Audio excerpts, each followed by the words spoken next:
The Call of Cthulhu by H.P. Lovecraft. Of such great powers or beings, there may be conceivably a survival of a hugely remote period when consciousness was manifested, perhaps in shapes and forms long since withdrawn before the tide of advancing humanity, forms of which poetry and legend alone have caught a flying memory and called them gods, monsters, mythical beings of all sorts and kinds. Algernon Blackwood. Part 1. The Horror in Clay. The most merciful thing in the world, I think, is the inability of the human mind to correlate all its contents. We live on a placid island of ignorance in the midst of black seas of infinity, and it was not meant that we should voyage far. The sciences, each straining in its own direction, have hitherto harmed us little. But someday, the piecing together of dissociated knowledge will open up such terrifying vistas of reality and of our frightful position therein, that we shall either go mad from the revelation or flee from the deadly light into the peace and safety of a new dark age. Theosophists had guessed at the awesome grandeur of the cosmic cycle, wherein our world and human race form transient incidents. They have hinted at strange survivals in terms which would freeze the blood, if not masked by bland optimism.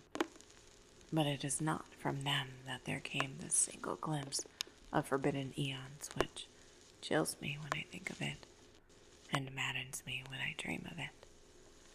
That glimpse, like all dread glimpses of truth, flashed out from an accidental piecing together of separated things. In this case, an old newspaper item and the notes of a dead professor.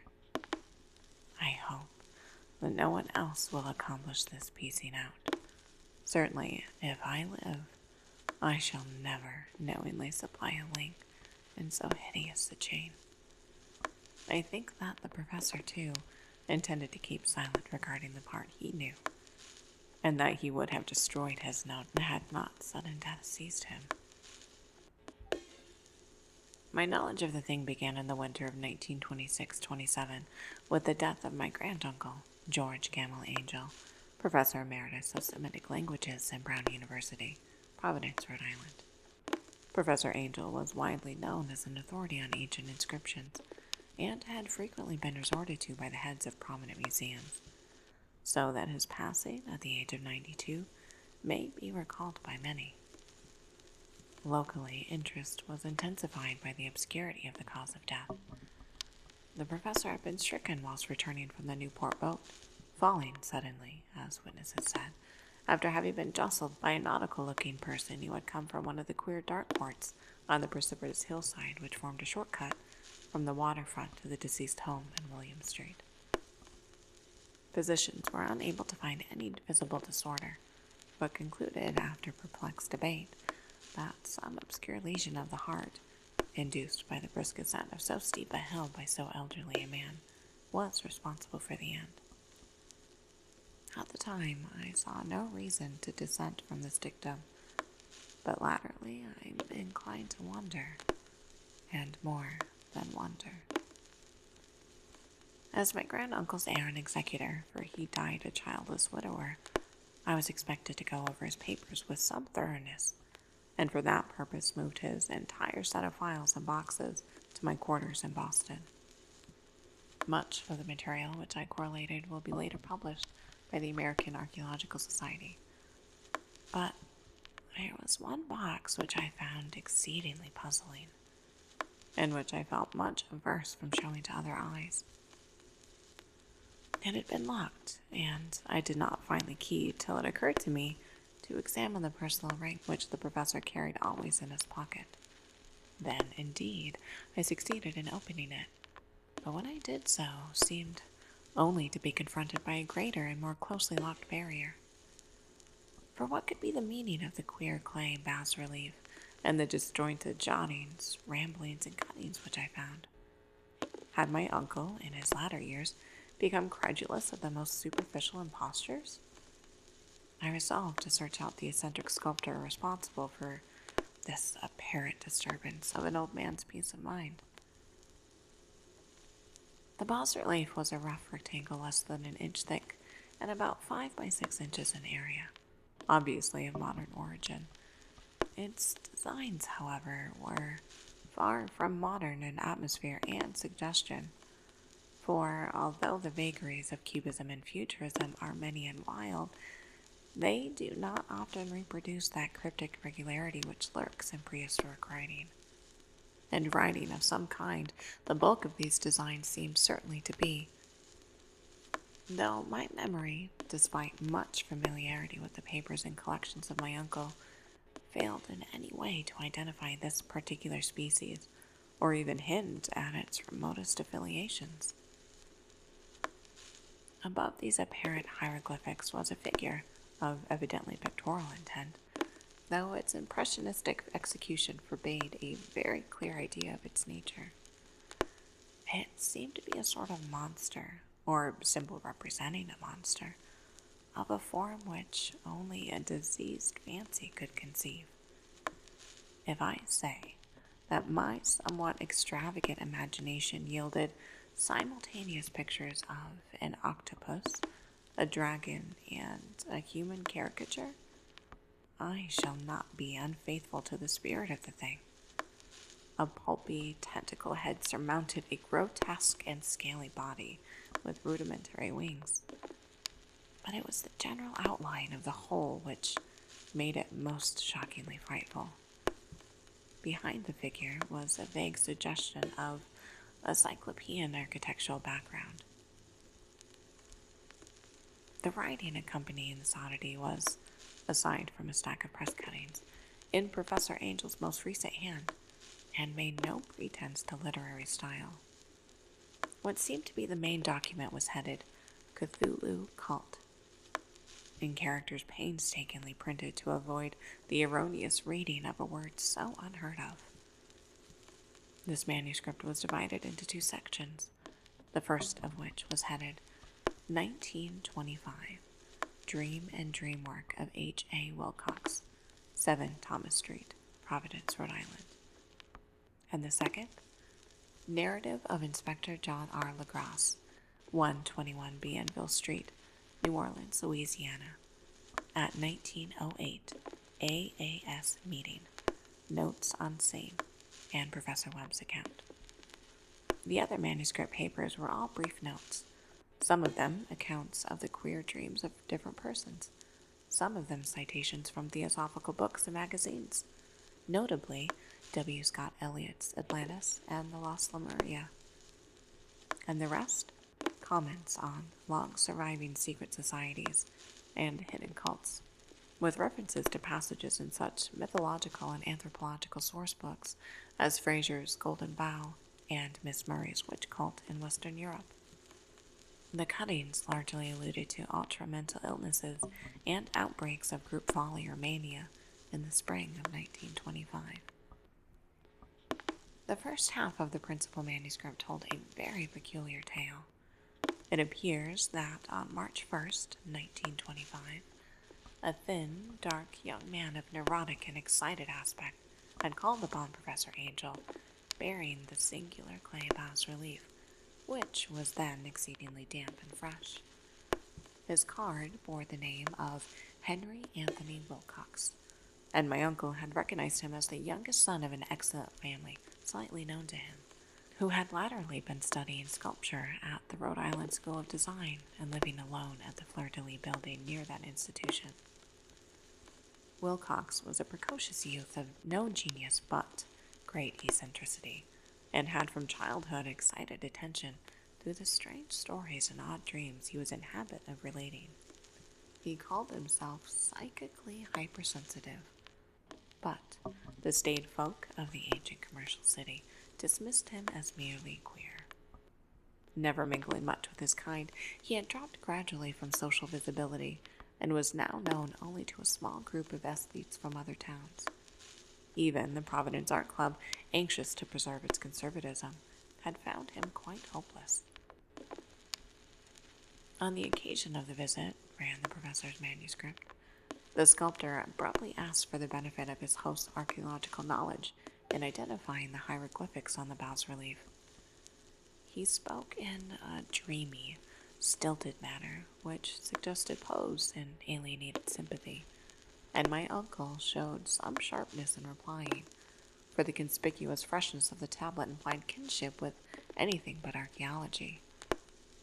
Young Wilcox's rejoinder, which impressed my uncle enough to make him recall and record it verbatim, was of a fantastically poetic cast, which must have typified his whole conversation, and which I have since found highly characteristic of him.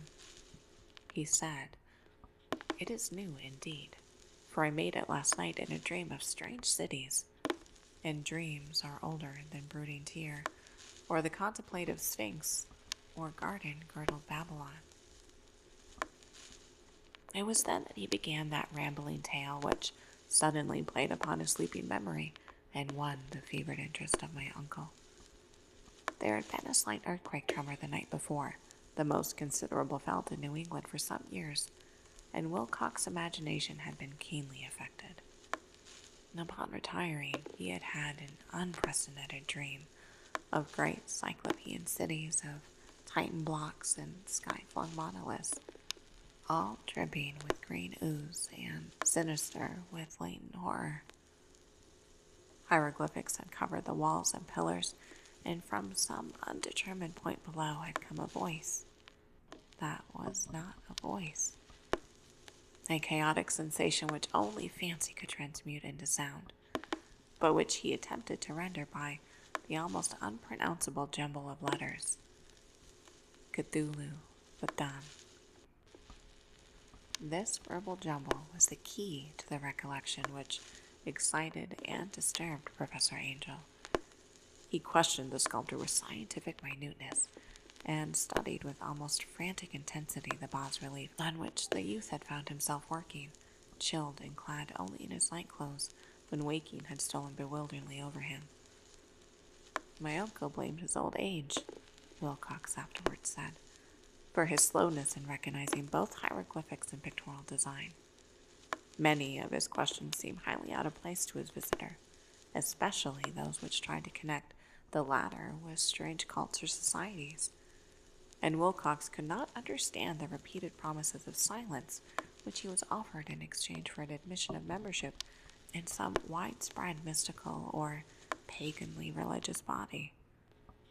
When Professor Angel became convinced that the sculptor was indeed ignorant of any cult or system of cryptic lore, he besieged his visitor with demands for future reports of dreams.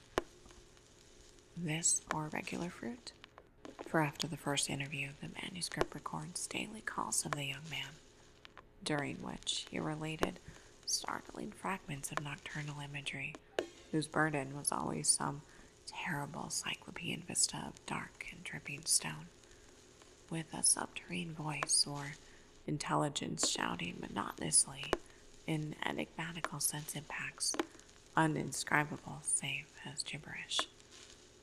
The two sounds most frequently repeated are those rendered by the letters Cthulhu and Relier. On March 23rd, the manuscript continued, Wilcox failed to appear, and inquiries at his quarters revealed that he had been stricken with an obscure sort of fever and taken to the home of his family in Waterman Street. He had cried out in the night, arousing several other artists in the building, and had manifested since then only alternations of unconsciousness and delirium. My uncle at once telephoned the family, and from that time forward kept close watch of the case, calling often at the Thayer Street office of Dr. Toby, whom he learned to be in charge. The youth's febrile mind, apparently, was dwelling on strange things, and the doctor shuddered now and then as he spoke of them. They included not only a repetition of what he had formerly dreamed, but touched wildly on a gigantic thing miles high, which walked or lumbered about. He at no time fully described this object, but occasional frantic words, as repeated by Dr. Toby, convinced the professor that it must be identical with the nameless monstrosity he had sought to depict in his dream sculpture. Reference to this object, the doctor added, was invariably a prelude to the young man's subsidence into lethargy. His temperature, oddly enough, was not greatly above normal, but the whole condition was otherwise such as to suggest true fever rather than mental disorder. On April 2nd at about 3 p.m., every trace of Wilcox's malady suddenly ceased. He sat upright in bed, astonished to find himself at home, and completely ignorant of what had happened in dream or reality since the night of March 22nd. Pronounced well by his physician, he returned to his quarters in 3 days. But to Professor Angel, he was of no further assistance. All traces of strange dreaming had vanished with his recovery, and my uncle kept no record of his night thoughts after a week of pointless and irrelevant accounts of thoroughly usual visions. Here the first part of the manuscript ended, but references to certain of the scattered notes gave me much material for thought. So much, in fact, that only the ingrained skepticism then forming my philosophy can account for my continued distrust of the artist. The notes in question were those descriptive of the dreams of various persons covering the same period as that in which young Wilcox had had his strange visitations. My uncle, it seems, had quickly instituted a prodigiously far-flung body of inquiries amongst nearly all the friends whom he could question without impertinence, asking for nightly reports of their dreams and the dates of any notable visions for some time past. The reception of his request seems to have been varied, but he must, at the very least, have received more responses than any ordinary man could have handled without a secretary. This original correspondence was not preserved, but his notes formed a thorough and really significant digest. Average people in society and business, New England's traditional salt of the earth, gave an almost completely negative result, though scattered cases of uneasy but formless nocturnal impressions appear here and there, always between March 23rd and April 2nd, the period of young Wilcox's delirium. Scientific men were a little more affected, though 4 cases of vague description suggest fugitive glimpses of strange landscapes, and in one case there was mentioned a dread of something abnormal. It was from the artists and the poets that the pertinent answers came, and I know that panic would have broken loose had they been able to compare notes. As it was, lacking their original letters, I half suspected the compiler of having asked leading questions, or of having edited the correspondence in corroboration of what he had lately resolved to see. That is why I continue to feel that Wilcox, somehow cognizant of the old data which my uncle had possessed, had been imposing on the veteran scientist. These responses from athletes told a disturbing tale.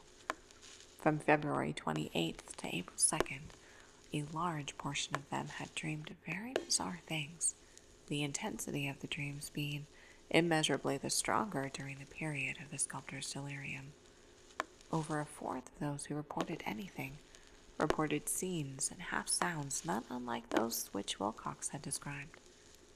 And some of the dreamers confessed acute fear of the gigantic, nameless thing visible toward the last.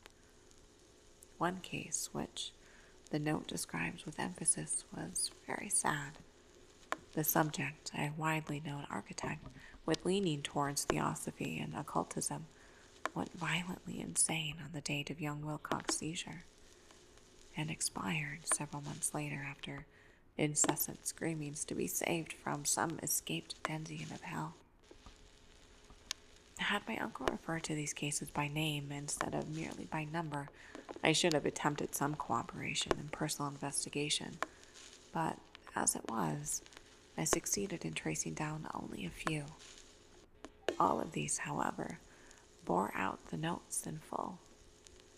I have often wondered if all the objects of the professor's questioning felt as puzzled as did this fraction. It is well that no explanation shall ever reach them. The press cuttings, as I have intimated, touched on cases of panic, mania, and eccentricity during the given period. Professor Angel must have employed a cutting bureau, for the number of extracts was tremendous, and the sources scattered throughout the globe. Here was a nocturnal suicide in London, where a lone sleeper had leapt from a window after a shocking cry. Here, likewise, a rambling letter to the editor of a paper in South America, where a fanatic deduces a dire future from visions he has seen. A dispatch from California describes a theosophist colony as donning white robes en masse for some glorious fulfillment which never arrives, whilst items from India speak guardedly of serious need of unrest toward the end of March. Voodoo orgies multiply in Haiti, and African outposts report ominous mutterings.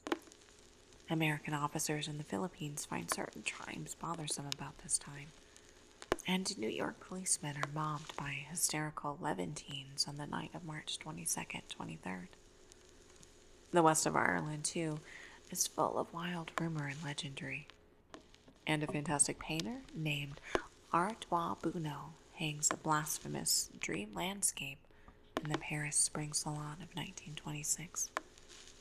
And so numerous are the recorded troubles in insane asylums that only a miracle can have stopped the medical fraternity from noting strange parallelisms and drawing mystified conclusions. A weird bunch of cuttings, all told, and I can, at this date, scarcely envisage the callous rationalism with which I set them aside.